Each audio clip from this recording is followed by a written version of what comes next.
So welcome back. I am Edna Talon with Keller Williams, your realtor for life. And today we do have a very special guest. I know I say that about all my guests, but this one is special.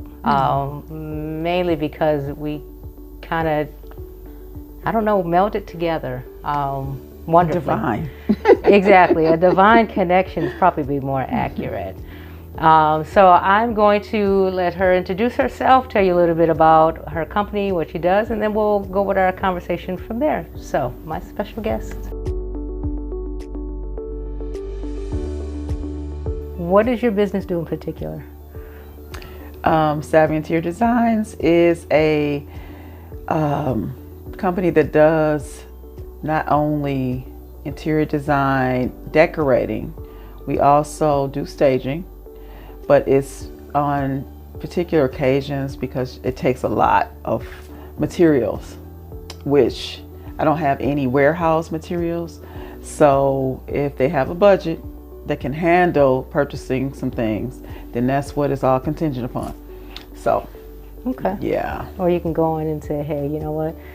Take that out, move this here, move that there, and make it look better. Yes. Now I can do that. Okay. Because I'm very good at having an eye, especially for color and then styles. Because a lot of people say, okay, well, I have eclectic taste. Well, eclectic taste is not always eclectic taste. Eclectic taste can be just a multitude of different things and different eras and different styles. It's like, no, we need to, kind of bring it in just a little bit. Normally, I just do the decorating, the final touches. I go into just the details.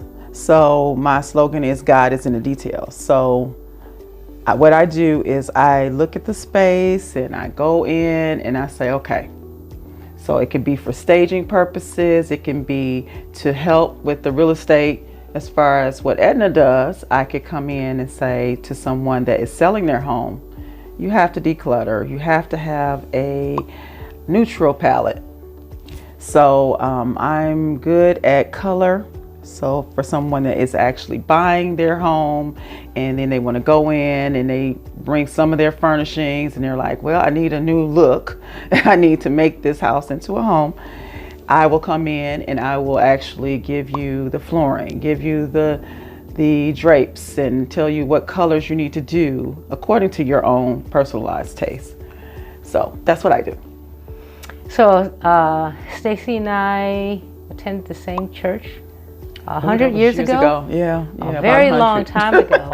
And people kind of sell, and I actually stumbled onto some posting that she did recently, where she was renovating someone's bathroom. I think you did 2 bathroom renovations. Well, I did this year, or in the last year, I've done probably 5 bathrooms. Okay. And then the one that you saw was actually my mother's place. Okay. And I went in and took a regular apartment and made it into a model apartment. Okay. And they've been telling me that at the location that, okay, well, can we use this? What are we doing here?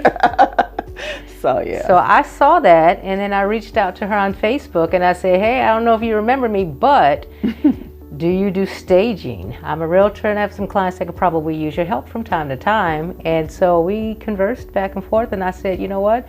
I think this will be a great fit. I wanted someone who was not so commercial and such a large company that the client gets lost, but someone that actually personalizes it according to that person. And like she said, to make that actually feel like a home, not just a place that you drop your stuff every day. And so I think the main thing that I want to get across today is what she can do for a person who's looking to sell a home, the things that actually makes it look more inviting to a buyer, because that's huge. I know we call it staging and how that looks. And then also from a buyer's perspective, like she mentioned, you buy a house, you get in there, and then what? I know for personal, my husband and I, we had a home and it was built in 1926. Okay. Beautiful hardwood all over, leaded glass windows, slate tile coming in the front room. And all the furniture we bought, we antique shopped, and we bought all these pieces that were just beautiful. Queen Anne, Bear Claw, Paul Bunyan, all of those things that kind of go with that era, and it looks wonderful. 10.5 years later, we moved to a home we had built, new construction.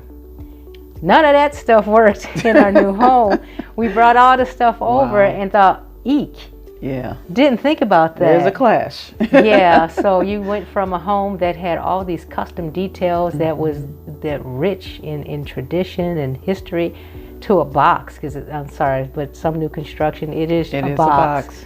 You need to add the trim. You need to add the details. Yes. Yes. And so we struggled, and for 7 years we didn't have paint on the walls because we couldn't decide what color, because it was 3 of us. Should have called me. If I had known, right? And so these are the things that I see my clients go through. You know, they get into a house and they want to decorate, but they're not sure, so they start sending me pictures of stuff. Hey, what do you think about this? This will go such and such. And honestly, with me, that's not my forte. Well, you can always call me. I can help them with that. So, I can help them, especially with just giving them a consultation and letting them know that, look, I'm here. You know, a consultation usually runs about $125 an hour, but it takes an hour usually, just to come in and look at their space and just tell them, okay, well, you need to go more neutrals, especially when you're on the selling side. You definitely have to go neutrals. Neutrals are not just the gray, which everybody is so in love with, which is out of date, but we're going to go with that because most people love gray still. But we're going more towards the whites and towards the different shades of whites. Okay. And it's going back to the tans. Okay. And you have some gray. The ash color is in and things like that, but not on the walls per se. Right. And then the bright colors are coming back. So you have whites and you have the brights and you have, and layering rugs, you know, after you've purchased the house and you're living in the space and you're like, okay, what do I do now? You know, you need to have rugs are big, floors are definitely going to stay around forever, wood floors. So that's the ideal situation. But even for those that still stick to the carpet all over, you can throw a rug down. Okay. You know, you can throw a rug over the carpet. It's one of those things that is in right now. Okay. So area rugs are popular. But yeah, you need to really focus on keeping it neutral and then adding your color in the paintings. Adding your color in the pillows, adding your color in the accessories. Okay. And if you're selling, then you need to make sure that you keep it all neutral, because you don't want to have the purple room or the blue room or the whatever, because that's going to be, someone's going to be like, oh, I hate purple, or I hate blue, or I hate black. Right, you know, so just keep it simple and then choose your accessories very wisely. That's one thing I always say. Don't have a lot of little stuff. Make sure you get larger pieces that make a statement. Oh, see, I hadn't thought about that, because you're right. That people do have a lot of little things that they got all over the place. And it's just it's not good. I call them dust collectors. Yes, basically that's what they are. Yeah. Yeah. Yeah. And if you're not into dusting, then that's probably not a good idea. No. If you have some dust collectors, tchotchkes, accessories that are not functional, and functional is in. So everything needs to have a purpose. Okay. So, I mean, like my little bowl here, I love it because it's gold and it matches the house, but it has my chocolates in it. So it's very purposeful. And your chocolates actually have gold wrapping. And they have gold wrapping, so it's all coordinating. It's coordinated. So what about these two? Well, that is for just the aesthetic purposes. Okay. And you need to have, if you can't do the live greenery, which I would love, and I do it in the summer and the spring. I have a big vase with either some something green or either flowers. I do a lot of the long tall stem gladiolas. I love gladiolas. So it'll be a big centerpiece right here with glass, usually white or gold. Okay. Matching the color, it coordinated again. Yep. Okay. So it needs to be functional, and a lot more greenery that's in, and a lot of natural. you know, anything you can bring from the outside in. I really love that. That's a specialty that I do a lot. Okay. I like to bring in branches and anything like that. It's cheaper. Yes, it is. Exactly. It's no price to that.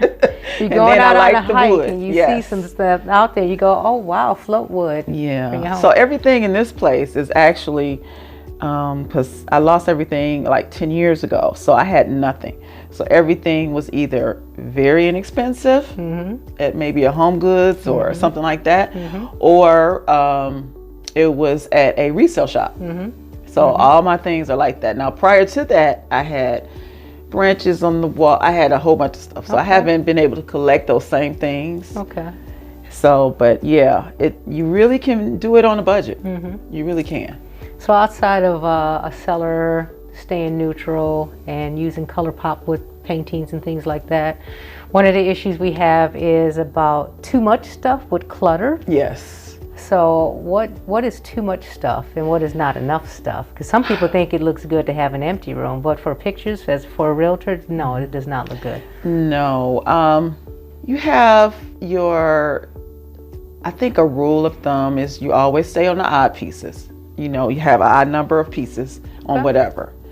So this can be considered like not odd, but it is 1, 2, and I guess the 3 would be the inside. But yeah, but always try and stay with that. And you don't need to have more than 3 things on anything. So it's kind of like, yeah, you have to be very careful when you're staging your table, that you don't have a whole lot of stuff. Like if I put books on there too, it's going to be too much. Right. You know, although I like books and I like different things, but it's like, just put it somewhere else and keep it all pretty simple. Okay. And stay simple, stay minimalist to an extent, especially when you're selling. You don't want anything of any value out, and it should not depict who you are.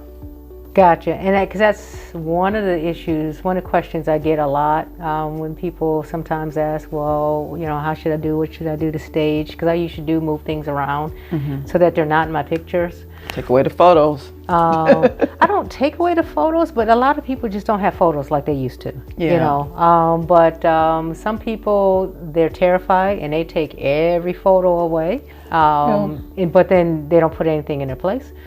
Okay. So then you have that problem. It's like, well, you know, if you can take the photo away, now you got just like where the nail used to be, but now you got a blank wall. No, because we can't do that. yeah, so it has to kind of balance, and you know, so those kind of things, and then or you got the fireplace, which has a ton of stuff where you actually don't see any of the fireplace because everything is on there. And that goes again with no more than 3. You don't need a lot of stuff. It's just the accent. Yeah. And greenery, like I said, is very popular. So if you can have something in a vase with some greenery in it, you can only do 1 and just leave it blank. Oh, just not in the corner. No, don't do that. Or don't do that.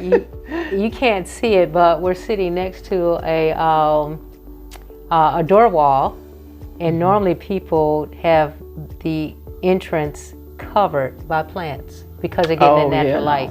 And so that's another thing that you see is that the door wall is there. They don't really use it because they don't go out, so they pile all their plants around there. But what about in the summertime? I put my plants outside. So I like doing, you know, you got to keep it open. That chair moves away and it comes over here, but it's not anything's going to block the entry because you never know when you need to go out. I would not suggest doing that at all, because the plants, they're great, but you need to put them in other places. If you have 2 windows, then have a couple in each window. Right. But don't make it just a green room or So basically, on the summary side, on the sell side, keep it neutral, keep it minimalist, simple. No more than 3 items on a particular area. Surface, because you don't want to overcrowd it. You don't want to add dust. Dust I'm particular about these days. And you want an open, walkable space as well, because you want people to feel that it's inviting, but you don't want it to feel cold and stark, so emptying out the room is also not a good idea. Not good.